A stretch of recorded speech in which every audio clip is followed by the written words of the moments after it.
The movie The Wolf of Wall Street made 3 hours of fraud look like a financial masterpiece. And you watched it, loved it, and walked away thinking that's how money works. You weren't supposed to admire Jordan Belfort, but you did. Everyone did. That's the problem. Not that the movie exists, but that your brain kept the lifestyle and forgot the ending. Jordan Belfort didn't build wealth. He stole it, spent it faster than it came in, and ended up broke, divorced, and in federal prison. The movie shows you all of that, but Scorsese made it look so good that your brain skipped the ending and kept the lifestyle. And now a generation of people are out here spending like Jordan, hustling like Jordan, chasing shortcuts like Jordan, with none of his income to fund it. They're not criminals. They just absorbed the blueprint without reading the last chapter, and it's costing them every single month. This video is about what that movie actually taught you about money, because it wasn't nothing. It was worse than nothing.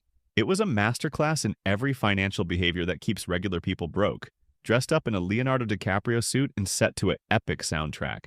The most dangerous scene in Wolf of Wall Street isn't the chaos or the excess. It's Jordan Belfort on the phone, confident, fast, turning nothing into millions before lunch. That scene made an entire generation think money works like that. Find the angle, move fast, get rich before anyone else figures it out. It's 3 minutes of film that did more damage to your finances than any bad decision you've ever made. That's why you're buying Solana meme coins at 2 a.m.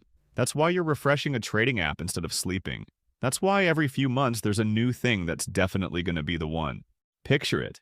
A man sitting alone in a dark room, phone in hand, watching a number go up. He's not investing. He's gambling. He's doing the Jordan Belfort move with none of Jordan's information and all of Jordan's confidence. By morning, the number is down 40%, and he tells himself he'll hold until it recovers. He's been telling himself that for 8 months. Not because he's stupid, because a 3-hour movie spent every scene making the shortcut look like the only move worth making. Jordan never sat down and explained compound interest. Nobody in that film opened an index fund. There was no scene where someone made a boring decision and got quietly wealthy 10 years later. That version of money doesn't sell tickets, so Martin Scorsese left it on the cutting room floor. So here's what The Wolf of Wall Street never showed you. A man sitting at a kitchen table moving $200 a month into an index fund, feeling absolutely nothing. No rush, no closing bell, no moment of triumph. Just a number getting slightly bigger every month for 20 years until one morning he looks at it and realizes he never has to work again. No yacht, no courtroom. Just a quiet Tuesday morning where he decides not to go back to work. That person exists. That person is everywhere, actually. You just never see them because they don't make movies about people who win slowly. Jordan Belfort didn't save money. He disposed of it. The yacht, the Porsche, the mansion, the helicopter he crashed because he was too impaired to fly it. Every dollar that came in went straight into something you could see, touch, or show someone. The spending wasn't a side effect of his success. It was the whole point. The money was just fuel for the lifestyle, and the lifestyle was the real addiction. And the movie made that look like the point of money. It made consumption look like the scoreboard. And once your brain accepts that framing, every financial decision you make gets filtered through it without you even realizing. Think about the last time you spent money you didn't really have on something you didn't really need, because it felt like what winning looks like. The watch. The restaurant where the bill made you wince, but you paid it anyway. The car payment that eats $800 a month while you tell yourself, you deserve it. You weren't buying a thing. You were buying the feeling Jordan had on that yacht. The problem is Jordan could afford that feeling. You put it on a credit card or took out a loan that'll take 7 years to pay back. Here's what that actually looks like on paper. The average American has less than $1,000 in savings. Meanwhile, the average monthly car payment has never been higher than it is right now. Those two facts exist in the same household, in the same bank account, in the same person who watched Wolf of Wall Street and internalized that visible spending is what success looks like. That's not a budgeting problem. That's a mindset problem. And the mindset came from somewhere. What the movie never shows you is the balance sheet behind the lifestyle. Jordan could spend like that because the money was coming in faster than even he could destroy it. You don't have that problem. Your income has a ceiling. Your spending doesn't have to. And the gap between those two things is exactly where wealth either builds or disappears.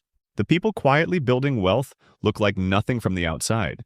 No yacht, no Porsche. Just a brokerage account getting heavier every month while nobody watches. A man in a 10-year-old car who owns his house outright. A woman who never posts her vacations because she paid cash for them and doesn't need the validation.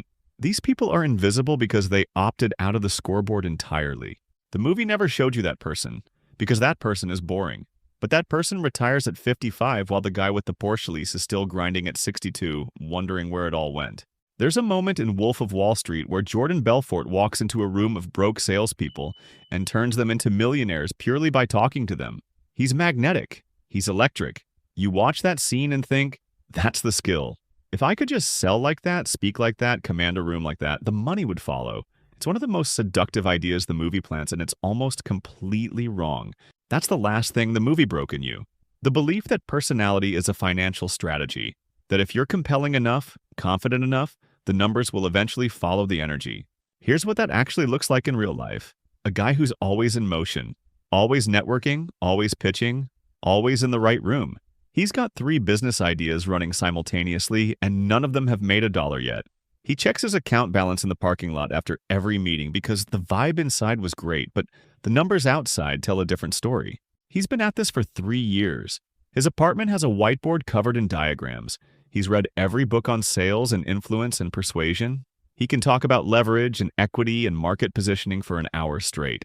But his savings account has $400 in it, and his credit card is maxed on a laptop he needed for the business that hasn't made $1 yet.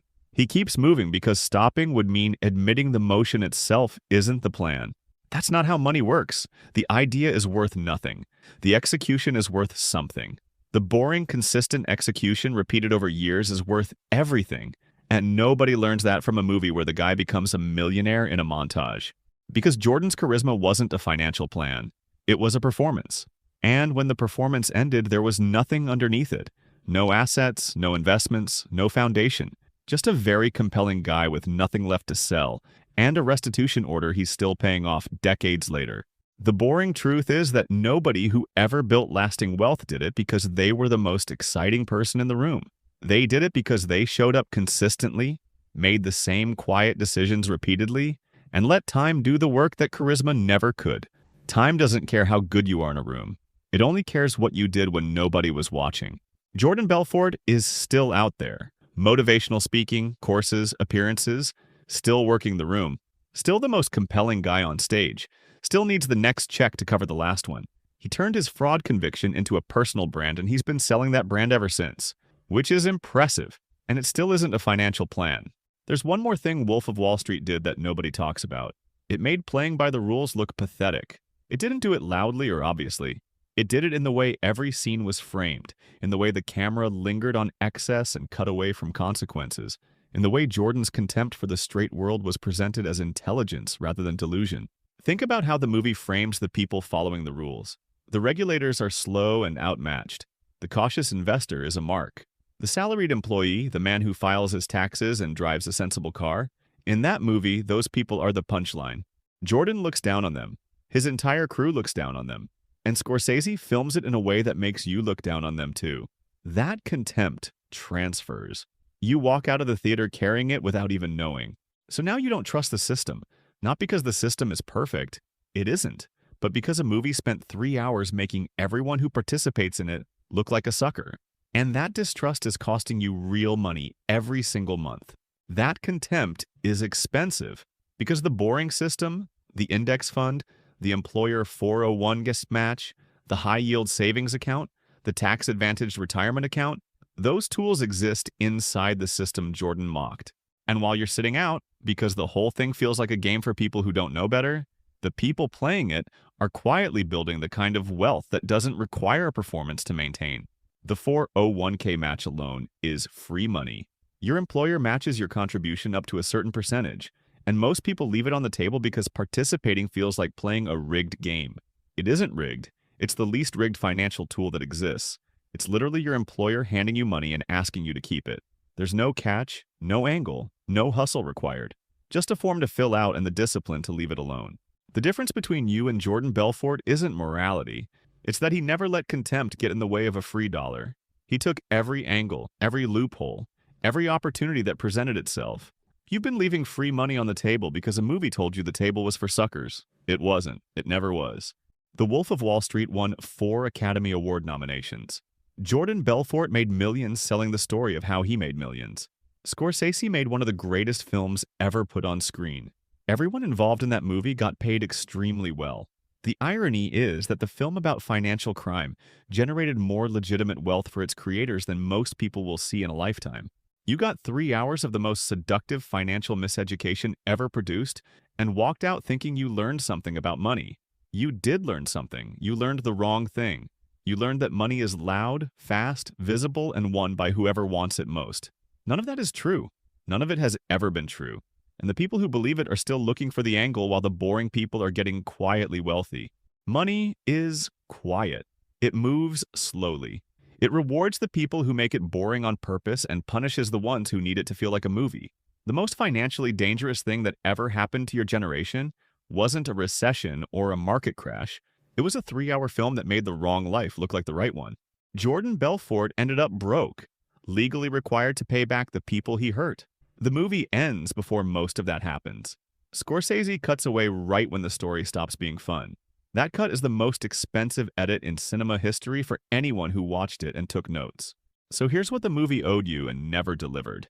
The index fund that quietly doubled over 10 years while you were looking for the angle. The emergency fund that meant you didn't panic when everything went sideways. The boring Tuesday night where a man moves money into an account, feels nothing, closes his laptop, and goes to bed knowing the work is already done. That's the movie nobody made. And until someone does, you're watching this one instead. Hit subscribe, and I'll see you in the next one.